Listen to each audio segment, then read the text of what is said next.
अस्सलाम वालेकुम। पाकिस्तान टुनाइट के साथ मैं हूं सैयद समर अब्बास। नाज़रीन, पाकिस्तान के अंदर कोरोना केसेस में इजाफा हो रहा है बतदरीज, और पिछले 2-3 दिन में केसेस में भी और अमवात में भी इजाफा हुआ है। और इसमें अब जो सूरत हाल है, एक अप्रोच का बड़ा वाज़ेह फ़र्क अभी तक नज़र आ रहा है कि कैसे निपटना है।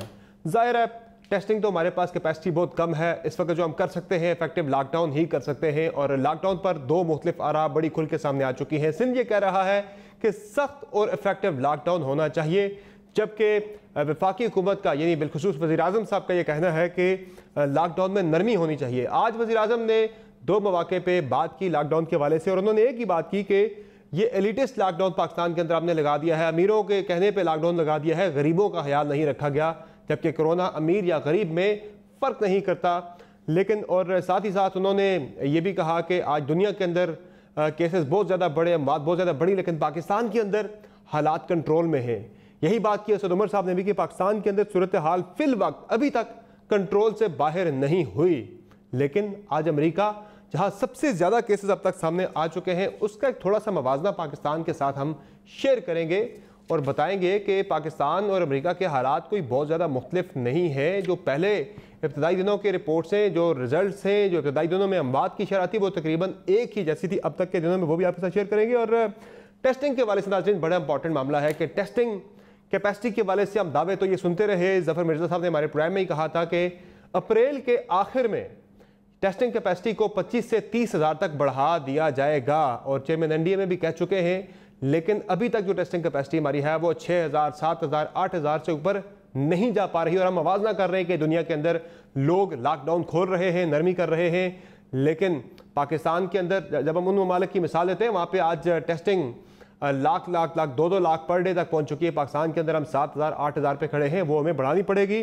पंजाब के हवाले से बिलखुसूस सिंध ने बहुत ज़्यादा तशवीश का इजहार किया है कि सिंध के अंदर तो वो कह रहे हैं हम टेस्टिंग कर रहे हैं, 4,000, 5,000 कर रहे हैं, लेकिन पंजाब के अंदर सिंध का ये कहना है, सीएम सिंध भी ये समझते हैं कि डिलिबरेटली जानबूझ के कम टेस्टिंग की जा रही है ताकि कम आदाद शुमार सामने आए।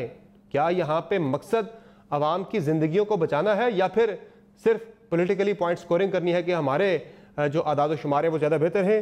और पहले हिस्से में नाज़रीन प्रोग्राम में हमारे साथ मौजूद होंगे जनाब सदाकत अली अब्बासी साहब पाकिस्तान तहरीक इंसाफ से, शर्मिला फारूकी साहिबा पाकिस्तान पीपल्स पार्टी से, और अता तारड़ साहब मुस्लिम लीग नून से प्रोग्राम में हमारे साथ मौजूद होंगे। जबकि दूसरे हिस्से में हम थोड़ा एहतसाब के हवाले से बात करेंगे, और उसमें हमारे साथ मिर्ज़ा शहजाद अकबर साहब मौजूद होंगे। पहले बढ़ते हैं सदाकत अली अब्बासी साहब की तरफ। सदाकत भाई साहब, आज जो बात की प्राइम मिनिस्टर ने लॉकडाउन के हवाले से, उन्होंने कहा ये एलिटिस्ट लॉकडाउन है। उन्होंने क्या कहा, मैं चाहता हूँ पहले जरा सुन लें आप भी। ये अमीरों को भी आता, लॉकडाउन अनाउंस कर दिया जी, जल्दी से फौरी लॉकडाउन अनाउंस कर दिया। एक एलीट ने फैसला कर लिया सारे मुल्क के लिए, सोचा ही नहीं कि वो बेचारा दिहाड़ीदार, वो गरीब आदमी, वो रिक्शे वाला, वो जो बेचारा सारा दिन मेहनत करके आके अपने बच्चों का पेट पालता है, उसका क्या बनेगा? सदाकत अली साहब, वज़ीर आज़म इमरान खान है इस मुल्क के, वो अपोजिशन में नहीं है, जो वो कह रहे हैं कि एलीट ने यहाँ पे डिसाइड कर दिया कि मुल्क में लॉकडाउन होना चाहिए, आपने सोचा नहीं है गरीबों के बारे में, रेडी वालों के बारे में। आप वज़ीर आज़म हैं, आपने फैसला नहीं किया, ये किसने किया फिर?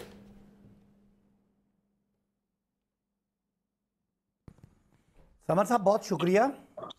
समर साहब, पाकिस्तान में एक आईनी तरमीम है, 18वीं तरमीम जिसको कहते हैं, उसके तहत सूबे खुद मुख्तार हैं, और सूबे अपने एडमिनिस्ट्रेटिव जितने भी फैसले हैं उससे करने में खुद मुख्तार हैं। हमारे यहाँ एक डिबेट शुरू हुई थी कि हमारे यहाँ जो ऑपोजिशन की तरफ इमरान खान साहब का एक उन्होंने रेफ़र किया, वो चूँकि आपको पता है कि खुशहाल तबके की नुमाइंदगी करते हैं और ख़ुद भी ज़्यादातर बाहर रहते हैं और बाहर पले बड़े हैं, और उनका इलाज और उनके दीगर मामलात बाहर हैं, लिहाजा पाकिस्तान की जो ग्राउंड रियलिटी है पाकिस्तानी लोगों की, वो उनकी समझ में इतनी, शायद पाकिस्तान की जो सोशो इकोनॉमिक एनवायरनमेंट है उनकी समझ में नहीं है। तो सर, जब दुनिया लॉकडाउन की बात कर रही थी, उस वक्त भी इमरान खान साहब दिहाड़ीदार बैठे हुए हैं। क्या महमूद खान साहब भी एलीट हैं? क्या उस्मान बुज़दार साहब भी, उन्होंने भी एलिटिस्ट के कहने पे वहाँ पे लॉकडाउन किया? क्या बलूचिस्तान के वज़ीर आला जाम कमाल ने भी एलीट के कहने पे लॉकडाउन किया? अगर समर मेरी बात पूरी होने चाहिए तो शायद मैं यही इसी तरफ जा रहा था।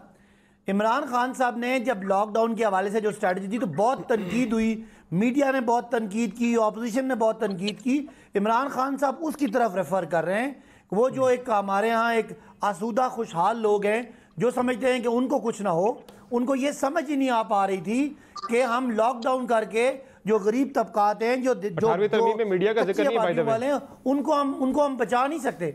लिहाजा जो उस वक्त वो बात कर रहे थे और जो सारा पाकिस्तान एक दबाव डाल रहा था कि जी कंप्लीट लॉकडाउन कर दें, वो उस बात पे थे और आज पूरी दुनिया उस बात पे आ गई है। आज सिंध वाले भी जो हमसे इख्तलाफ कर रहे थे वो भी उस बात पे आ गए हैं।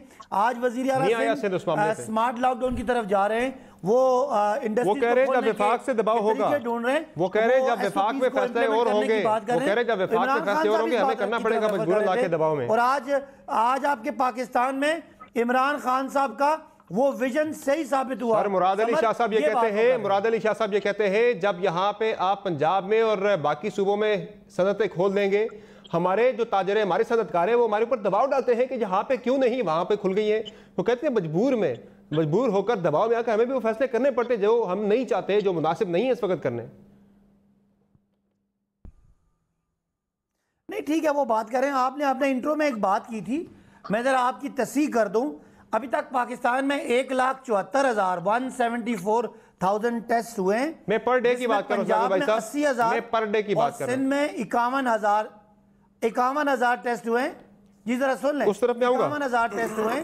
आबादी के तनासुब से पंजाब के टेस्ट अपनी शरह से ज्यादा हुए हैं और सर उस तरफ में आऊंगा, आबादी की शरह से कम हुए हैं। रही बात उस तरफ में आऊंगा, उस पर हम खुल के बात करेंगे जरा टेस्टिंग के हवाले से। सियासी आदमी है, जमहूरी आदमी है, जो एक इमरान खान साहब ने जो विजन दिया था उस विजन पे आवाम साथ खड़ी थी और शर्मिला फारूकी साहब फैसले किए, ठीक फैसले किए। अल्लाह का फजल है कि पाकिस्तान में जो वबा एक अंदाजा था उससे कम है और मुझे पूरी उम्मीद है सिंध, पंजाब के भी, बलूचिस्तान और मरकज। सर मैं अंदाजे पे भी आपको जरा खुल के बताऊंगा अंदाजे आपके क्या कह रहे हैं और हकीकत क्या है। अंदाजे पता नहीं आप कहां से लगाते, देखिए मैं उस तरफ आऊंगा। शर्मिला फारूकी साहब ये क्या मामला है? खान साहब कहते हैं कि आप लोगों ने दबाव में आके, एलिटिस्ट तबके की दबाव में आके आपने लॉकडाउन कर दिया, आपने गरीबों का नहीं सोचा।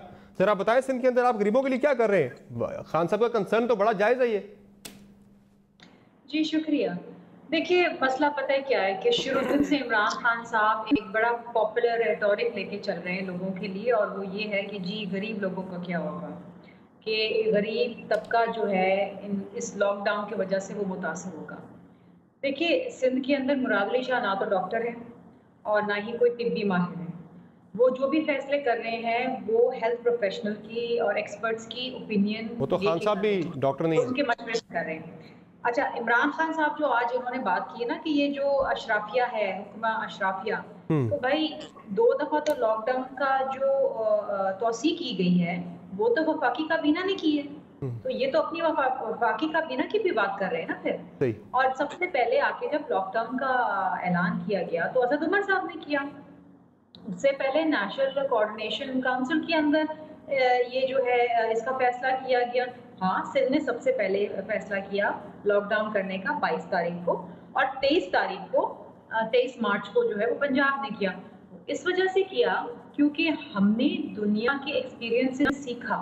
हमने देखा कि वो ममालिक जिन्होंने लॉकडाउन करने में देर की, वहाँ पर इन्फेक्शन की रेट और अमवात की शरह बहुत ज़्यादा बढ़ गई और उनको भी बाद में जाके लॉकडाउन करना पड़ा। लेकिन शर्मिला फारूकी साहब जो प्राइम मिनिस्टर मिसाल देते हैं, जो दुनिया की मिसाल आप दे रही है, दुनिया की मिसाल एक सिंगापुर की भी है जहाँ की मिसाल खान साहब भी देते हैं कि वहाँ पे लॉकडाउन पहले किया गया और काफ़ी उन्होंने कर को फ्लैटन कर लिया था, लेकिन बाद में जो उनके वहाँ पे लेबर्स थे वहाँ पे उधर से ये दोबारा से वबा फूटी और सेकंड वेव वहाँ से आई। वो भी पाकिस्तान के अंदर भी अगर सिंध की मिसाल दी जा रही, वो मिसाल दी जाती है कि जिस तरह आप देखें ना जमात इस्लामी के जो लियारी से इलेक्टेड MP है, वहाँ पे इस तरह के स्लम्स के अंदर जो कंजेस्टेड कॉलोनीज है वहाँ से ये वायरस फैल रहा है। आपने वही खान साहब जो बात कर रहे हैं, लेटेस्ट तो समझ रहे हैं ठीक है, लेकिन जो छोटी कॉलोनीज है वहाँ से वायरस फैल रहा है। वहाँ पे एक चीज जो आपको, मुझको और हमारे आवाम को समझने के लिए बहुत जरूरी वो ये है कि स्मार्ट लॉकडाउन जैसी कोई चीज नहीं होती। आया लॉकडाउन होता है या फिर टोटल रिलैक्सेशन होती है, स्मार्ट लॉकडाउन कुछ नहीं होता। हाँ, ये जरूर होता है कि आप आइडेंटिफाई करें डेटा के तहत और मैपिंग के तहत कि कौन कौन से एरियाज हैं जो हॉटस्पॉट्स हैं, उन हॉटस्पॉट्स को फिर आप जाके आइसोलेट कर दें और उनको लॉकडाउन वहां पर करें, बाकी जगह रिलैक्सेशन है। लेकिन ये जब होता है जब आपकी टेस्टिंग कैपेसिटी बहुत ज्यादा हो और आप दिन में कम से कम नहीं तो 25 से 30 हज़ार टेस्ट कर रहे हो, ये मिनिमम है। आज भी पाकिस्तान, सिंध हो, पंजाब हो, बलूचिस्तान हो, KPK हो, हम जो टेस्टिंग हम कर रहे हैं वो नाकाफी है। सिंध सबसे ज्यादा कर रहा है, 4000 टेस्ट पर कम कर रहा है। पिछले 6 दिन से पंजाब में आई डोंट नो क्यों टेस्ट कम हो गए, 1800 2000 पे आ गए। तो यास्मीन राशिद साहिबा बता सकेंगे, वो कह रही कि जी वो सफाई उस तरफ मैं आऊंगा, कैपेसिटी बढ़ा रहे, व्हाटएवर द रीजन। उस पर हम बात करेंगे, जरा खुल के बात करेंगे टेस्टिंग के हवाले से भी। टेस्टिंग बहुत जरूरी है, टेस्टिंग कैपेसिटी हमारी बढ़नी चाहिए, जो कि अनफॉर्चुनेटली अभी तक नहीं बढ़ सकी। जिन मुल्कों की हम मिसालें देते हैं वहां पे टेस्टिंग कैपेसिटी आज 1,00,000, 1.5 लाख, 2 लाख तक पहुंच चुकी है। अता तारर साहब, जो खान साहब बात कर रहे हैं कि हमने एलिटिस्ट लॉकडाउन कर दिया, एलीट के प्रेशर में आके हमने लॉकडाउन कर दिया कि हमें कोरोना ना लग जाए, एलीट को ये लगता था। ये कौन सी एलीट है जो दबाव में ला के फैसले करवा रही है, वफाकी हुकूमत से भी, सूबाई हुकूमत से भी, और खान साहब कह रहे हैं कि एलीट के दबाव में ये सारे फैसले होंगे? उन्होंने लफ्ज इस्तेमाल किए हुक्मरान अशराफिया। अब हुक्मरान अशराफिया या तो वो खुद हैं या जो उनके इर्द गिर्द सरमायादार और बड़े बड़े उमरा जो जिन्होंने उनको घेर रखा है, या तो वो है शायद आम आदमी से, गरीब आदमी से उनका इंटरेक्शन कम होता है। सही। तो ये पॉलिसी तो गवर्नमेंट ने बनानी होती हैं। अगर बहकावे में आए तो खान साहब आए, अगर बहकावे में आई तो खान साहब की हुकूमत आई। चले, अच्छा है, तस्लीम कर रहे हैं, क्योंकि उनकी मेल मुलाकात ज्यादा सरमायादारों से ही रहती है जिनके इंटरेस्ट को भी वो लुक आफ्टर करते हैं। मगर अफसोस की बात यह है कि जिस तरह लॉकडाउन ईज हुआ है, आपके नंबर ऑफ केसेस में उसी तरह इजाफा हुआ है। हाँ। अब समर साहब, जो इंटरेस्टिंग फैक्ट है जिसको तस्लीम किया है जनाब जफर मिर्जा साहब ने भी, कि जो लोकली ट्रांसमिटेड केसेस हैं वो 80% तक पहुंच गए हैं।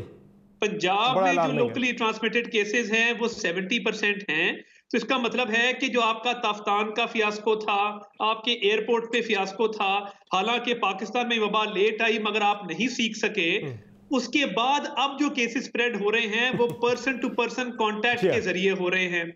अब टेस्टिंग की जहां तक बात है तो पंजाब में ये फिर लॉकडाउन पे भी सवाल उठता है। ये जो लॉकडाउन की बहुत बहस हम पहले दिन से कर रहे हैं, वो लॉकडाउन फिर इफेक्टिव ना हुआ ना। अभी हम स्मार्ट लॉकडाउन की तरफ जा रहे हैं, फिर जो लॉकडाउन हमने सख्त किया उसके बावजूद 80% तक पहुंच गया मामला। आप देखें कि इतना आसान है ये मामला। आपने टेक्नोलॉजी का इस्तेमाल करना है, आपने लॉकडाउन जिस तरह नहीं, देखिए ना, आपके पास जीपीएस मैपिंग मौजूद नहीं है, आपके पास जीपीएस मैप पे क्लस्टर्स मौजूद नहीं हैं, जियोग्राफिकल टैगिंग नहीं हुई कि किन एरियाज में इसका कंसंट्रेशन ज्यादा है, कहां पे ज्यादा लॉकडाउन की जरूरत है, किन एरियाज में नरम कर देना चाहिए। सॉफ्टवेयर यूज कर रहे हैं बड़ा जदीद।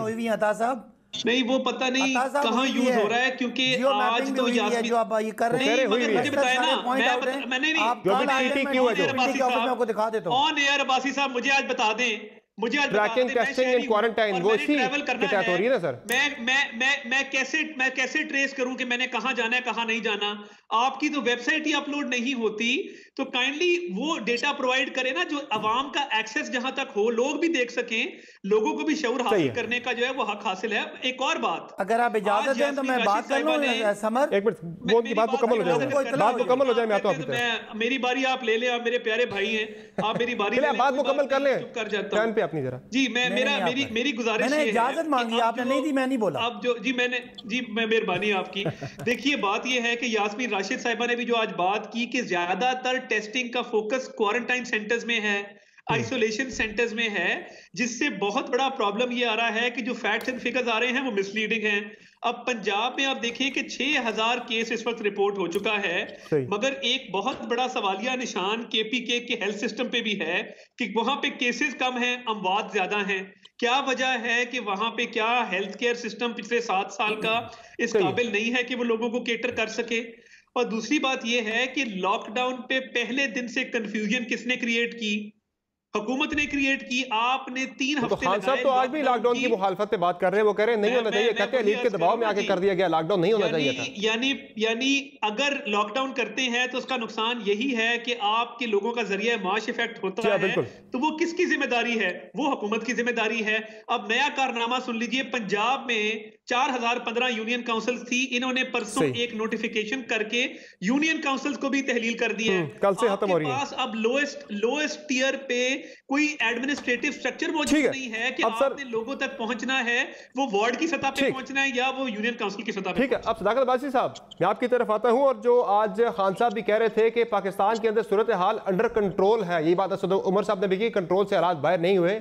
हमारे जो आदाद शुमार हैं वो अमेरिका या दीगर ममालिक से बहुत ज़्यादा हौसला अफजा हैं।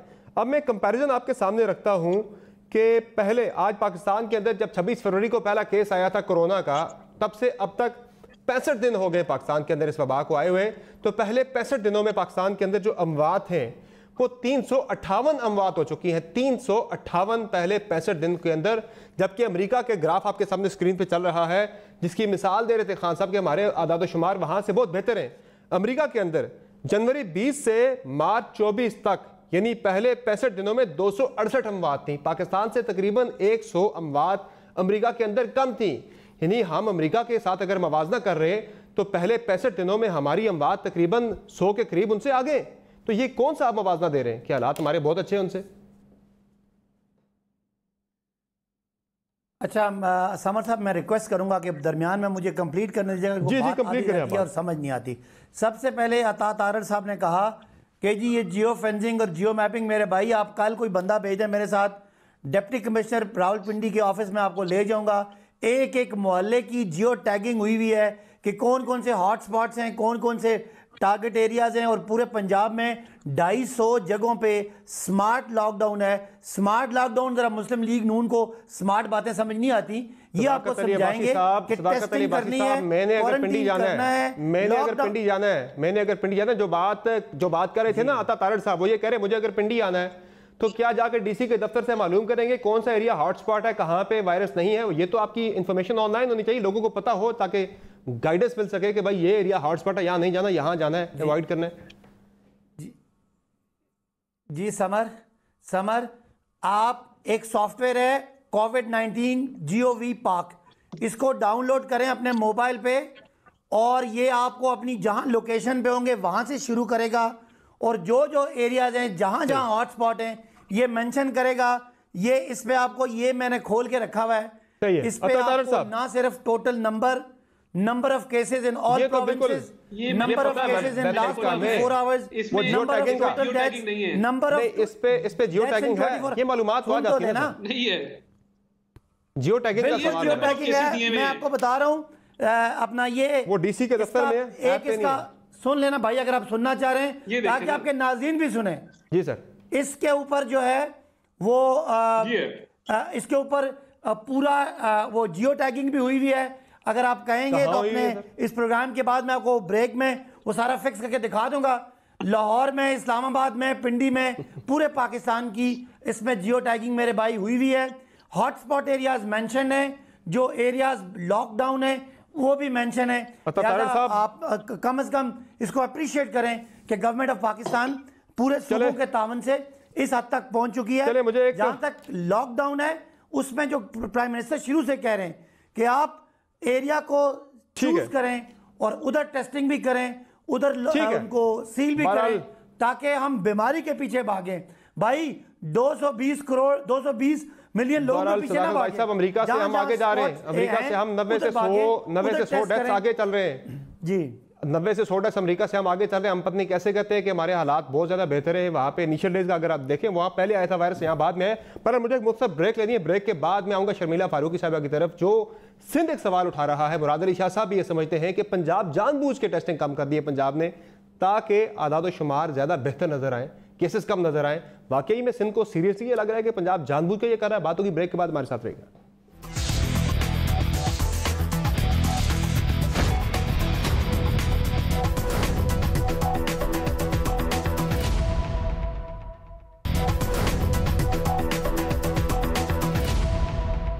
Welcome back the show. नाज़रीन, ब्रेक से पहले तारड़ साहब ने एक सवाल उठाया था कि हुकूमत ने अगर जियो टैगिंग की है तो वो बता दे। तो बिल्कुल सदाकत अली भाई साहब ने जो बताया था कि कोविड-19 जो ऐप है उस पर बिल्कुल ये जियो टैगिंग हुई भी है और जहाँ जहाँ केसेस हैं आपको वहाँ पे वो एरिया जो है वो पिन हुए नज़र आते हैं कि इन एरियाज़ में कोरोना केसेस कन्फर्म्ड है। तो आई स्टैंड करेक्टेड। होपफुली आपकी भी इसमें रहनुमाई हो गई होगी। तारड़ साहब, आपकी तरफ आता हूँ शर्मिला फारूकी साहिबा, सिंध की तरफ से ये सवाल उठ रहा है, ये पंजाब पे इल्ज़ाम आ रहा है कि जानबूझ के वहाँ टेस्टिंग कम कर दी गई है। यानी अगर मैं पंजाब के टेस्टिंग की बात करूँ तो यहाँ पे मैक्सिमम जो टेस्टिंग गई है वो 2000 तक चली गई थी 24 अप्रैल को, फिर ये 1700 पे आई, फिर ये 1500 पे आई, फिर ये 1795 पे आई और फिर 28 को जाके ये 2390 पे आई। जिस पे सिंध ने कहा कि जानबूझ के सिंध ने पंजाब ने टेस्टिंग कम की है ताकि उनके आदाद शुमार कम नजर आए, उनकी कर्व ताकि फ्लैटन नजर आए। क्यों शर्मिला फारूकी साहिबा, क्यों आपको लग रहा है कि जानबूझ के सिंध ये करेगा, अब पंजाब ये करेगा? बात पता क्या है, बात ये है कि ये शुरू दिन से आपको पता है इमरान खान साहब लॉकडाउन के खिलाफ थे, और पंजाब एक ऐसा सूबा है जहां डायरेक्टली उनकी अपनी हुकूमत है, उनके अपना हैंड पिक्ड वजीर आला है। अब ये क्या चाहते हैं, ये चाहते ये हैं कि किस तरह ये दिखाएं कि जी वो जो कर्व है जो फ्लैटन नहीं हो रहा है इस वक्त, क्योंकि शरह बात तो बढ़ती जा रही है। आपकी टेस्टिंग कैपेसिटी इतनी नहीं है, ना आप रैंडम टेस्टिंग कर रहे हैं, ये फिगर्स फज करना चाह रहे हैं, शुरू दिन से ये गलत बयानी कर रहे हैं। लेकिन सदाकत अली बाशी साहब तो कह रहे हैं कि सिंध के अंदर आपने 51,000 टेस्ट किए, पंजाब के अंदर हमने 80,000 टेस्ट कर लिए हैं, सिंध से ज्यादा टेस्ट किए हैं वो कह रहे हैं। देखिए सिंध से तो ज्यादा टेस्ट उनको 4 गुना करने चाहिए, क्योंकि पंजाब पॉपुलेशन के हवाले से तो बहुत बड़ा सूबा है। अगर आपने 80,000 बहुत कम टेस्ट किए आपने। इस वक्त जो जरूरत है तमाम सूबों के अंदर वो ये है कि आप रैंडम टेस्टिंग करें। अगर उन लोगों की टेस्टिंग ना करें जो सिम्टम्स दिखा रहे हैं, 50% लोग तो ऐसे हैं समर साहब कि जो सिम्टोमेटिक हैं, जिनके पास कोई सिम्टम्स नहीं है, और वो ज्यादा खतरनाक है क्योंकि वो पास सिम्टम्स नहीं है, वो बाहर घूम रहे हैं और वो किसी को भी इन्फेक्ट कर सकते हैं, विच इज वेरी डेंजरस। देखिए सिंध ने शुरू दिन से सच बात की, ठीक है, इतनी टेस्टिंग कैपेसिटी थी, हमने एक वक्त था कि हमारी सिर्फ टेस्टिंग कैपेसिटी 500 थी, हमने वो भी बताया। जितनी अमवात होती है वो हम डेली बताते हैं, जितनी टेस्ट होती है हम बताते हैं, जितने पॉजिटिव यानी शफाफियत रहनी चाहिए, इस पे पॉइंट स्कोरिंग नहीं होनी चाहिए कि किसी के आदाद शुमार ज्यादा हो गए या कम हो गए, रियलिस्टिक रह के हम इससे लड़ सकते हैं। क्यों टेस्ट अपने कम करना उसने शुरू कर दिया है, ठीक है, ये हमारी समझ। तारड़ साहब आप एग्री करते हैं सिंध के मौके से कि जानबूझ के पंजाब ने टेस्टिंग कम कर दी है ताकि कम केसेस नजर आए? देखिए बात यह है कि जब ये मामला शुरू हुआ था और सिंध में केसेस आना शुरू हुए थे तो मुराद अली शाह साहब ने उस वक्त कहा था कि जनाब केसेस ज्यादा पंजाब में हैं और टेस्टिंग वहां कम है। तो वक्त ने साबित किया कि पंजाब में केसेस ज्यादा हुए और अभी भी जो है वो पंजाब इसमें लीड कर रहा है। अनफॉर्चुनेटली इधर अभी तक उस तरह के सेफ्टी मेजर्स नहीं नजर आ रहे, जिस तरह से डॉक्टर्स इन्फेक्ट हो रहे हैं डे बाय डे। डेरा गाजी खान में हमने देखा, हमने मुल्तान में देखा, गुजरात में एक नर्स हमारी शहीद हुई अजीज भट्टी शहीद हॉस्पिटल में। तो उस तरह के सेफ्टी मेजर्स इन प्लेस नहीं हैं और टेस्टिंग के हवाले से बड़े शदीद मसाइल हैं। जो पर डे ये क्लेम कर रहे थे वो डिलीवरेट आपको लग रहा है या वैसे उनसे ज्यादा नहीं हो पा रही, बढ़ नहीं पा रही? देखिए इस हवाले से जो इनका फोकस है वो ठीक जगहों पे नहीं है। मैं इसे तरजीहात का एक गलत तायुन कहूंगा, क्योंकि ये सारी फोकस जो है वो आइसोलेशन सेंटर्स पे कर रहे हैं या वो जो इनके क्वारंटाइन है वहां पे कर रहे हैं। टेस्टिंग की जहां जरूरत है वहां पे नहीं हो रही। प्रायोरिटीज का होना अलग बात है, लेकिन डिलिबरेटली करना अलग बात होती है। डिलिबरेटली आप एग्री नहीं करते? मगर एक बात है, डिलिबरेट पे मैं एक बात पे एग्री करता हूं कि डिलिबरेटली उस्मान खान बुज़दार को, जिसकी कोई क्वालिफिकेशन नहीं है, इस वबा के दौर में भी वजीर आला पंजाब लगाना, वो तो डिलिबरेट है ना जी। यानी एक सर अब जंग के दौरान जर्नैल तब्दील तो नहीं हो सकता, जैसा भी है अब जंग के दौरान तो जर्नैल तो तब्दील कर सकते हैं ना सर। चीफ सेक्रेटरी हो सकता है, वजीर इत्तलात को तब्दील किया जा सकता है। नहीं मगर समर साहब चीफ सेक्रेटरी पंजाब मेजर आजम सुलेमान खान एडमिनिस्ट्रेटिव हेड थे, उनको जंग के दौरान तब्दील किया गया। आपका सदाकत अली बाजी साहब की सेक्रेटरी सेहत, ठीक है, सदाकत अली बाजी साहब क्विकली आपका मुझे इस पे क्लोजिंग चाहिए कि आपको एक बात का तो जवाब मिल गया। जी बिल्कुल जी, एक बात का मुस्लिम लीग नून का जवाब मिल गया। बिल्कुल, इस वबा में भी उनको उस्मान बुज़दार की तब्दीली चाहिए। अब तो दूसरी बात, बड़ी लॉजिकल बात मैं करूंगा, जो मैं बात कर रहा हूँ ये गवर्नमेंट ऑफ पाकिस्तान के मिनिस्ट्री ऑफ हेल्थ के फैक्ट्स बता रहा हूँ कि 79,900 80,000 टेस्ट पंजाब में होते हैं और 6,061 वहाँ पे पेशेंट निकलते हैं, और 51,000 टेस्ट होते हैं सिंध में और वहाँ भी 6,058 निकलते हैं। इस वक्त तकरीबन पंजाब में और सिंध में जो डिक्लेयर्ड पॉजिटिव केसेस हैं वो बराबर हैं। चले ठीक है, मुझे बता दें कि पंजाब में टेस्ट कम कैसे हो गए। बहुत शुक्रिया आप तीनों मेहमानों को आपने प्रोग्राम में ज्वाइन किया। प्रोग्राम में यहाँ एक क्विक ब्रेक लेंगे, ब्रेक से वापस आएंगे तो एहतसाब के हवाले से बात होगी। शहजाद अकबर साहब के साथ हमारे साथ ब्रेक के बाद मौजूद होंगे, हमारे साथ रहेंगे।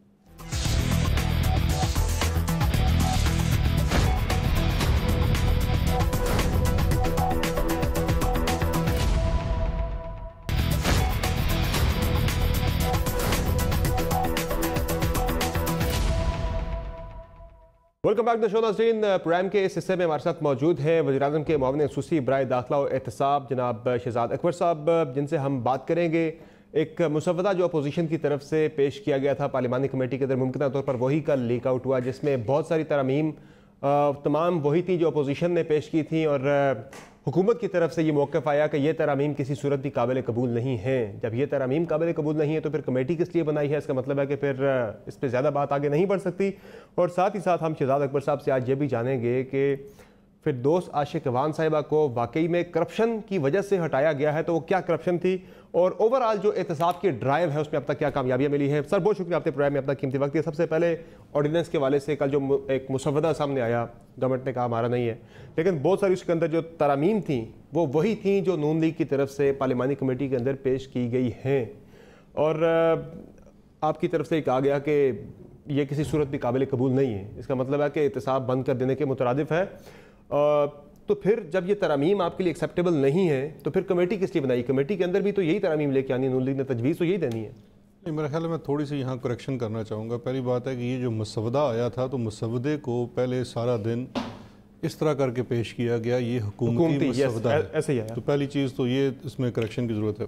दूसरा ये है कि जो कमेटी हमारी बनी थी वो पार्लिमानी कमेटी जो थी वो जब ऑर्डिनेंस नैब अमेंडमेंट ऑर्डिनेंस प्रोमलगेट हो गया था उसको एक्ट बनाने के लिए बिल्कुल जो गुफ्तो शनीद हो रही थी तो उसमें तो हुकूमती मौक़िफ़ वही था जो हमने अमेंडमेंट की सूरत में ले आए थे। अभी 2 दिन पहले भी तो दिया है, टास्क दिया है परवेज़ खटक साहब को और असद उमर साहब को अपोजिशन के साथ बातचीत के लिए। जी, लेकिन उसमें अभी तक कोई मीटिंग नहीं हुई और कोई मुसव्वदा अपोजिशन की तरफ से भी पेश नहीं किया गया। ये कोई खलाई मुसव्वदा था।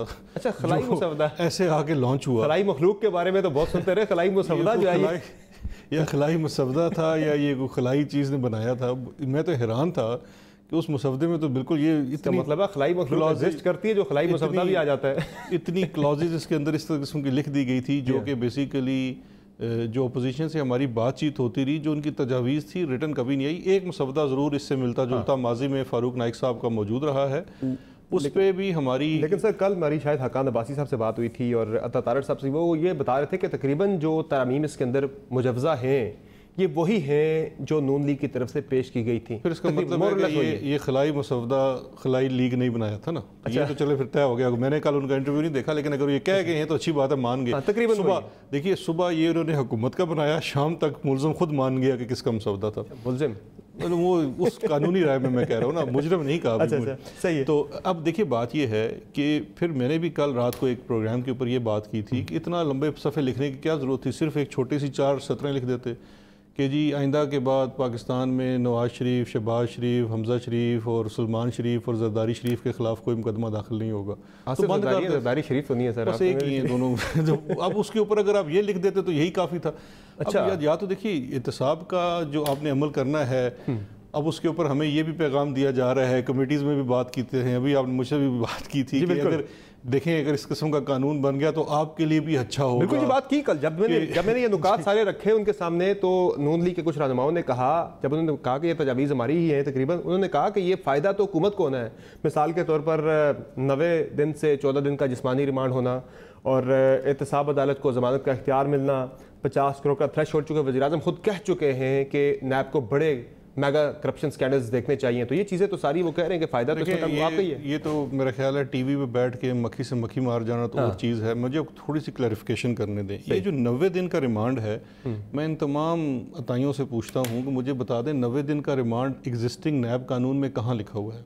नैब ऑर्डिनेंस के अंदर सेक्शन 24 उसकी आगे सब क्लॉज डी के अंदर लिखा है कि 90 रोज से ज्यादा एक्सीड नहीं कर सकता। वो मैक्सिमम कैप उसमें लिखी हुई है ना, वो मैक्सिमम है। आम केस के अंदर वो तो ये तो सर वो ये कह रहे हैं कैप 14 दिन की लग जाए। यहाँ नहीं, 14 दिन की कैप देखें। मुझे एक बात, अच्छा मुझे एक बात है समर अब्बास, एक मुर्गी चोर के लिए तो 14 दिन की कैप नहीं है, लेकिन एक अरबों रुपए की करप्शन करने वाले के ऊपर आप कहते हैं 14 दिन की कैद लगा दें, या तो आप पूरे कवानीन के अंदर 14 दिन का कैप लगा दें। यानी कि 90 मैक्सिमम 90 का वो रहना है, नैब वो चेंज नहीं करेंगे। ये 90 दिन का जो कैप है ये मैं समझता हूँ इसको मैक्सिमम से जाने के लिए रोकता है। क्योंकि देखिए 90 दिन का मतलब नहीं है कि अदालत 90 दिन का छुट्टी तो मिल जाती है ना, 90 रोज तक वो करना चाहे वो कर सकते हैं, इख्तियार तो मिल जाता है मैक्सिमम 90 दिन का। ये देखें यार मेरे भाई, मैं तो यही तो कह रहा हूँ, ये अगर हो ना कि 90 दिन का है, वो तो फिर ये होना चाहिए जिस दिन मैं आपको अदालत में पेश करूं, अदालत मुझे वर्ड मैक्सिमम है उसके लिए। वर्ड मैक्सिमम है। जब वर्ड मैक्सिमम है तो फिर आप किस तरह से कह सकते हैं कि हर किसी का 90 दिन का मिलेगा? आप डेटा उठा के देख लीजिए। अपोजिशन इसी को 14 पे लाना चाह रही है ना, मैं यही बात आपसे कर रहा हूं। अपोजिशन तो कहती है नैब होना ही नहीं चाहिए। अपोजिशन तो ये कहती है, इन्होंने चार्टर ऑफ डेमोक्रेसी भी किया था कि नैब को बिल्कुल बंद कर देना चाहिए। वो तो कहते हैं कि बारी बारी खेलें और उसके बाद हमें सवाल करना। यानी कि ये बड़ा क्लियर है कि ये 90 दिन मैक्सिमम वाली जो है ये कम नहीं होगा 14 पे। देखिए ये तो अभी जब उनसे बातचीत करेंगे, हम नहीं समझते कि इसके अंदर कोई, देखिए जब इसमें अंपायर अदालत है, अदालत ने फैसला करना है कि आपको 10 दिन का मिलेगा 20, हमने तो एक उसके ऊपर आपको दे दिया, एक इख्तियार दे दिया कि 90 दिन से ज्यादा नहीं हो सकता। इसमें अब कौन कौन सी ऐसी तजावीज़ अपोजिशन की हैं जो आपके लिए काबिल अमल है, जिन्हें माना जा सकता है? देखिए बात यह है बहुत सारी ऐसी चीजें हैं जो हम इस वक्त बन रहा है कंसेंसस। सबसे पहले तो हुकूमत अपना एक मसवदा तैयार करेगी, वो मसवदा ही डिस्कस कर लेंगे अपोजिशन के साथ, क्योंकि इस वक्त दो ऑप्शन हैं। एक ऑप्शन ये है कि दोबारा से एक ऑर्डिनेंस का तलाक किया जाए, और दूसरी ऑप्शन ये है कि कोविड की सिचुएशन जैसे ही बेहतर होती है असेंबली का इजलास होगा, और अगर हमारा इत्तेफाक राय हो जाता है, देखिए विश लिस्ट तो बहुत लंबी हो सकती है। फौरी तौर पर तो आपने ऑर्डिनेंस ही लाना है, चूंकि ज़रा कंस्ट्रक्शन का जो शोबा खान साहब ने खोला है वो मुतासर हो सकता है अगर नहीं लेके आते फौरी तौर पर ऑर्डिनेंस, प्रोटेक्शन नहीं देते। मैं इसमें, मेरी भी इसमें राय थोड़ी सी मुख्तलिफ है। नैब के कानून में जो हम ऑर्डिनेंस लेके आए थे उसके ऊपर भी बहुत ज़्यादा ये भी बात हुई थी कि शायद हमने नैब के कानून को चेंज कर दिया। हमने उसमें मेरा ये मानना है, और as a student of law ये मानना है कि हमने नैब के कानून को फर्दर क्लैरिफाई कर दिया कि इसके अंदर पब्लिक ऑफिस होल्डर के अलावा बिजनेसमैन नहीं आता, अगर उसका इंसुलेट कर दिया था बहुत, इसका तल्लुक कोई नहीं है। एफबीआर के मामले जो हैं टैक्स के, वो एफबीआर के पास जाने चाहिए। इसी तरह से जो एक चीज़ नई उसमें ऐड की गई थी जो बड़ी असूली थी और वैसे भी होनी चाहिए थी, वो था कि सिविल सर्वेंट के लिए गुड फेथ का एक डिफेंस दे दिया था कि एक सिविल सर्वेंट है, उसने कोई करप्शन नहीं की, किसी से पैसा नहीं लिया, और चाहे वो उसमें सिविल सर्वेंट में पॉलिटिशियन भी आते हैं, अगर वो कोई फैसला साजी करता है जो गुड फेथ में है, वरना आम मुकदमे में 90 दिन से ज्यादा भी हो सकता है। साहब अदालत को जमानत का इख्तियार दे रहे हैं, वो तो खोसर साहब ने भी कहा था कि दिया जाए। देखिए दिया जाए नहीं दिया जाए, जब हमारी डिस्कशन होगी तो देख लिया जाएगा कि वैसे आप क्या सोच रहे हैं, आपकी राय क्या है? नहीं देखिए अभी तो कोई इसमें हमारी जो के ऊपर ऑर्डिनेंस एक्सपायर हो चुका है, आपने नया लेके आना, उसके अंदर तो पिछले ऑर्डिनेंस में साथ आप करते हैं। देखें अभी हमारी पोजीशन वही है जो पिछले ऑर्डिनेंस में थी, जो एक्सपायर हो चुका है। हमारी सेम ऑर्डिनेंस तो आप नहीं ला सकते, आपको उसमें कुछ तब्दीलियां तो करनी पड़ेंगी। तो उसके अंदर ऑर्डिनेंस का नाम चेंज हो जाता है, 4 चीजें और चेंज हो जाती है, हो सकता है उसमें से कुछ चीजें जो पहले आपको दी गई थी वापस ले ली जाए। कहने का मकसद ये है कि पाकिस्तान तहरीक इंसाफ की पोजीशन इस वक्त वही है जहां पे हमारा जो पुराना जो हम ऑर्डिनेंस को लाए थे, जिसको हम समझते थे। देखिए हमने तो चार्टर ऑफ डेमोक्रेसी का हिस्सा नहीं बने ना। दी गई कोई भी तजवीज़ काबिल कबूल नहीं है। अगर अपोजिशन की दी हुई तजवीज़ अब्बू बचाओ मुहिम से हटकर होगी तो बिल्कुल उसके ऊपर अमल होगा, लेकिन अगर वो सिर्फ अब्बू बचाओ मुहिम पे होगी तो फिर काबिल अमल नहीं होगा। तो ये जो तजवीज़ आपका कल आपके सामने आई है, ये तमाम की तमाम अब्बू बचाओ मुहिम की हैं, ये नहीं मानी जाएगी। मैं नहीं समझता इन तजावीज़। देखिए इंटेंशन, किसी भी लॉ मेकिंग के लिए इंटेंशन बड़ी मैटर करती है। इसका मतलब यहाँ पे इंटेंशन ये है कि हमने आप कमेटी खेलते रहेंगे, मजीद 10 माह चुके, जब मार्च 2021 में इलेक्शन हो जाएंगे, सेनेट की आपके पास अक्सरियत वहाँ भी सिंपल आ जाएगी, तो फिर आप आराम से एक्ट बना लेंगे। ये अपोजिशन को फिलहाल आपने एंगेज रखा हुआ है। नहीं, अपोजिशन को हमें एंगेज भी करने की जरूरत नहीं है। हम जो चीज़ें रैशनलाइज करते हैं, या तो कमेटी बनाई हुई है। कमेटी बनाने का मतलब ये नहीं है कि हम अपोजिशन की हर बात मान लेंगे, हम अपोजिशन की जायज़ बात मानेंगे, हम अपोजिशन के साथ असूल के ऊपर बात करेंगे। देखिए 10 साल तहरीक इंसाफ, पीपल्स पार्टी और नून लीग की हुकूमत रही, 14 दिन का रिमांड उन्होंने तो नहीं किया। उनकी तरफ से आने वाली सारी तजावीज़ नाजायज़ है, जायज़ नहीं है। आप कहें जायज़ बात मानी जाएगी। अभी पहली तो बात है उस तजावीज़ को ओन करें। टीवी प्रोग्राम में आके कहना तो कुछ और है, टीवी पे सारा दिन तो आपने मसवदा चलाया कि जी हुकूमत का नया मसवदा। वो कह रहे हमने असेंबली के अंदर पेश किया, यहाँ टीवी पे आके सर बात नहीं कर रहे। वो कह रहे हमने असेंबली के अंदर अपनी तजावीज़ पेश कर दी है। सर वो इसमें नहीं की, इससे पहले जो हमारी कंसल्टेशन के अंदर, और बाय द वे मैं आपको ये भी बता दूं, उस कंसल्टेशन में मैं भी शामिल होता रहा हूं, और जो हमारा नैब का ऑर्डिनेंस था जिसको कानून बनाना था, उस पर एग्रीमेंट हो चुका था। उस पर अपोजिशन जमातों का हम बैठ के एग्रीमेंट से मुराद है कि जो हमारा ऑर्डिनेंस था उसके ऊपर तकरीबन इत्तेफाक राय हो चुका था अपोजिशन के साथ कि वो उसको एक्ट बनाने के लिए तैयार थे। अच्छा, क्योंकि शुरू में उनकी पोजीशन थी कि इसके अंदर दोनों पीपल्स पार्टी, नून लीग, दोनों जमातें उस पे तैयार, दोनों बिल्कुल, उस नून लीग ज्यादा तैयार थी। अच्छा जी, पीपल्स पार्टी से ज्यादा नून लीग तैयार थी कि ठीक है जिसको हम इसको, हमने कहा आप इसको स्टेप वाइज। ताखीर क्यों हुई फिर? उसके बीच में असेंबली का इजलास नहीं हुआ ना, अभी जब बीच में असेंबली का इजलास नहीं हुआ तो ये एक्सपायर कर गया। अच्छा सर, बैरून मुल्क से धड़ाधड़ पाकिस्तानी आ रहे हैं वापस PIA की परवाज़ों से भी, या नवाज शरीफ भी मुल्क से बाहर है, उन्हें भी वापस लाने का कोई है इरादा? चूँकि उनकी ज़मानत तो एक्सपायर हुए बड़ा टाइम हो गया, 24 दिसंबर को उनकी ज़मानत एक्सपायर हुई। ये मैंने कल भी बात की थी, ये जिम्मेदारी नेशनल अकाउंटेबिलिटी ब्यूरो की है, उन्हें इस चीज़ को परसू करना चाहिए। मैं ये समझता हूँ नहीं सर, ये नैब की जिम्मेदारी नहीं है। जब उनकी ज़मानत 8 हफ्ते की एक्सपायर हुई थी 24 दिसंबर को, तो पंजाब हुकूमत ने उन्हें दोबारा से ज़मानत एक्सटेंड करनी थी। उन्होंने 25 फरवरी को जाके फैसला किया ज़मानत एक्सटेंड नहीं कर रहे, ज़मानत उनकी मनसूख कर दी पंजाब हुकूमत ने। फिर उन्होंने वफाकी हुकूमत को मुरासला लिखा था, आज 65 दिन हो गए वो मुरासला लिखे हुए। फैसला आपने करना है, वफाकी हुकूमत ने करना है। हर मुकदमे के अंदर एक पार्टी होती है जो उसको परसू कर रही होती है। इस केस के अंदर नेशनल अकाउंटेबिलिटी ही पार्टी है। मैं कल भी कह चुका हूँ कि ये नेशनल अकाउंटेबिलिटी ब्यूरो ने इसको परसू करना है। फॉरेन गवर्नमेंट के साथ हम उसे मावनत फराहम करेंगे। तो जो पहली चीज़ उसके एक्सट्रेडिशन के लिए नवाज शरीफ साहब के लिए मूव करनी है वो नेशनल तो नैब को नहीं पूछा आपने अभी तक कि नैब ने क्यों नहीं किया? 65 दिन से कुछ नहीं किया। नैब से पूछे, नैब से हम बात करते हैं तो आप कहते हैं हमारा नैब के साथ गठजोड़। वो तो बड़ा मामला है, वो तो बड़े सवालात उठ रहे हैं। क्योंकि एहसन इकबाल साहब ने ये कहा था, इल्ज़ाम लगाया था कि खान साहब की विश लिस्ट है कि बहुत सारे अपोजिशन के लोग गिरफ्तार किए जाएं। नैब को उन्होंने पेश किया, उन्होंने क्या कहा था मैं आपको सुना देता हूँ सर, सुनाइए जरा। सुना है कि वजीर आजम ने एक नया फरमाइशी प्रोग्राम नैब को पेश किया है कि मैं ईद से पहले अपोजिशन के मजीद रहनुमाओं को गिरफ्तार देखना चाहता हूँ। अब इस पे शेख रशीद साहब ने भी बड़ी इंटरेस्टिंग बात की। उन्होंने कहा कि नैब हिज़्ब इक़्तिदार की तरफ नहीं आएगा, हिज़्ब इख्तिलाफ की तरफ ही जाएगा। उन्होंने क्या बात की, जरा वो भी सुनने जी। मेरा ख्याल है अगर गिरफ्तारियां होनी है तो रमज़ान के बाद होनी है। रमज़ान के बाद? हाँ। इक़्तिदार की तरफ से भी होनी है या सिर्फ हिज़्ब इख्तिलाफ से ही होनी है? हिज़्ब इख्तिलाफ जी, इक़्तिदार की तरफ कौन आता है? उधर दाखिला ममनू है। अच्छा, नैब का दाखिला ममनू है वहाँ? हाँ, वहाँ दाखिला ममनू है उनको। क्यों शेख साहब, किसने ममनू कर दिया? वो सारे रोजे से हैं, हिज़्ब इक़्तिदार वाले, हिज़्ब इख्तिलाफ वाले हैं जो बड़े तंग कर रहे हैं। सर शेख रशीद साहब भी कह रहे हैं कि नैब का दाखिला हिज़्ब इक़्तिदार की तरफ ममनू है, सिर्फ हिज़्ब इख्तिलाफ की तरफ गिरफ्तारियाँ होंगी। मेरा ख्याल है वो शेख साहब भूल गए थे, अलीम खान हिज़्ब इक़्तिदार में की बात कर रहे हैं, दोबारा की बात कर रहे हैं। ये जो खान साहब ने नई विश लिस्ट रिपोर्टेडली ऐसा जो वो बात कर रहे हैं, विश लिस्ट का तो याद पता आपको होगा या एहसन इकबाल साहब को होगा, ऐसे कोई नहीं है। नहीं, विश लिस्ट में तो मैंने कल रात को चौधरी गुलाम हुसैन के प्रोग्राम में था, बड़े मुझसे तंदो तेज सवाल कर रहे थे इस तरह की। तो मैंने वो कहते हैं विश लिस्ट, मैंने कहा अगर चौधरी साहब विश लिस्ट होती तो मैं तो इस वक्त आपको गिरफ्तार करवा लेता। इतने आप सख्त सवाल कर रहे हैं। विशेष के साथ कुछ नहीं होता। देखिए बात यह है, तो ईद, वो जो शेख साहब कह रहे हैं ईद तक को गिरफ्तारियों का कहा है, ऐसी नहीं होनी चाहिए। कोई इल्म नहीं है शेख साहब को, तो आपको पता है उनके पास तो कैबिनेट मेंबर है सर, आपके साथ हैं वो भी। बहरहाल ये शहबाज शरीफ साहब ने कल एक चैलेंज दोबारा से दिया है। वो कह रहे हैं कि अगर मैं एक धिले की करप्शन भी किया मुझ पर साबित करें, मैं सियासत छोड़ दूंगा। फिर से चैलेंज दिया आपको सर, साबित करें ये करप्शन और जान छुड़ाएं। अच्छा, बेटा मफरूर किया हुआ है, खुद आते नहीं है, नैब के सामने पेश नहीं होते हैं। हाँ। तो साबित करने के लिए हम किन के लिए क्या करें मुझे बताएं ना। साबित तो अदालत में करना था, बयान देने से तो मैंने इनको चैलेंज किया था जब इन्होंने कहा था कि मैं इनको लंदन की अदालत में ले जाऊंगा, तो मैंने कहा था आपने मेरे ऊपर भी मुकदमा करना है। इन्होंने कहा था मेरे ऊपर मुकदमा करेंगे, मेरे ऊपर मुकदमा इन्होंने नहीं किया। वहाँ पे वो तो है, लेकिन सर अभी वो फिर आपको चैलेंज दे रहे हैं कि साबित करें मेरे पे धिले की। आप तो कहते हैं आपने बड़ा स्टडी किया शहबाज शरीफ साहब के एसेट्स के हवाले से, बाकी चीज़ों के हवाले से, तो अदालत में जाके दें चीज़ें। तो बिल्कुल अदालत में जब उनका मुकदमा चलेगा तो उनकी चीज़ें पेश होंगी अदालत में जाके। क्रिमिनल केसेस में मैं जाके तो स्टेटमेंट्स नहीं दे सकता ना, विटनेसेस आएंगे, वो STRs आएंगी, वो बैंकिंग ट्रांजैक्शंस आएंगी। आप कहते हैं आमदन से खासे बहुत ज्यादा है शहबाज शरीफ साहब के, जो आपने स्टडी किया उनको। सिर्फ आमदन का मसला नहीं है, सीधी सीधी किकबैक्स और कमीशंस हैं, इनकी फ्रंट कंपनियों के अंदर पैसे आए हुए हैं। फिर एक और आसान तरीका बताता हूँ आपको, नैब को छोड़ें, बाकी सिस्टम छोड़ें, आप 184(3) के तहत उन्हीं के जो हारा हुआ बंदा है PTI का, उससे जाके दरखास्त डलवा दें कि उनके एसेट्स मिस डिक्लेरेशन पे वो नायल हो जाएंगे, वो तो ताहयात नायल हो जाएंगे। ये जो 184(3) मिस डिक्लेरेशन होती है ना, मिस डिक्लेरेशन एक इस्टेब्लिश फैक्ट्स के ऊपर होती है। अभी उनका मामला क्रिमिनल नोयत का है जो अदालत से डिटर्मिन होना है। जब अदालत से डिटर्मिन हो जाएगा, उसके ऊपर एक फाइंडिंग आ जाएगी, तो फिर उस फाइंडिंग की बेस के ऊपर वो मिस डिक्लेरेशन में जा सकते हैं और उनकी डिस्क्वालिफिकेशन में जा सकते हैं। आपके पास तो चीज़ें हैं ना सर सारी? देखिए मेरे पास चीज़ें नहीं हैं, नैब के पास चीज़ें हैं, नैब के रेफरेंसेस का हिस्सा है, नैब रेफरेंस भी फाइल करने जा रहा है, वो केस भी अदालत में आएंगे।